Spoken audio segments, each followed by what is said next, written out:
গরুর হাট, গরুর হাট, গরুর হাট, কোরবানি মানেই গরুর হাট। তো এইবার প্রথম চলে গেলাম গরুর হাটে অচিলকে নিয়ে। এবার মিরপুর কালশির মধ্যে একটা গরুর হাট বসেছে, আগে কখনো বসে নাই। তো এবার যেহেতু প্রথম বসেছে তো ভাবলাম গিয়ে একটু দেখে আসি। তো ফার্স্টে ওইটা লেখা ছিল যে পল্লবী, যে নিউ পুলিশ স্টেশনটার সাথে। তো ফার্স্টে একদিন গিয়ে খুঁজে আসছি, পাই নাই। তারপর দিন লোকেশনটা বুঝতে পারি।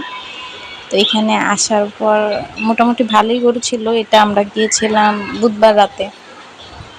তো রাতের বেলা ওরা অফিস থেকে এসে তারপর আমরা গেলাম দেখতে।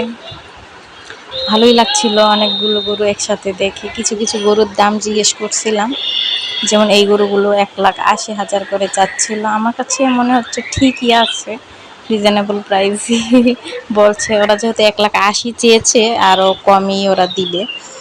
তো ভালোই লাগছিল গরুগুলো। আমি কিছু কিছু গরুর দাম জিজ্ঞেস করতেছিলাম। ওজিলের আব্বু আবার জিজ্ঞেস করতে চাচ্ছিল না, বলতেছে নিব না আজকে, তো জিজ্ঞেস করে লাভ নেই। আমি সমস্যা কি, জিজ্ঞেস করি, তাতে কি হয়। তো এই যে এইখানে যে গরুটা, এটা 1,40,000 চেয়েছিল। যদিও আমরা এখন গরু কিনে ফেলছি, কিন্তু ওই হাট থেকে, এই হাট থেকে কিনে আমরা কিনেছি স্টার্ন হাউজিং থেকে। তো ওইখানে হচ্ছে স্টার্ন হাউজিংয়ে অনেক গরু, আর এখানে একটু সেই তুলনায় আর কি কম গরু।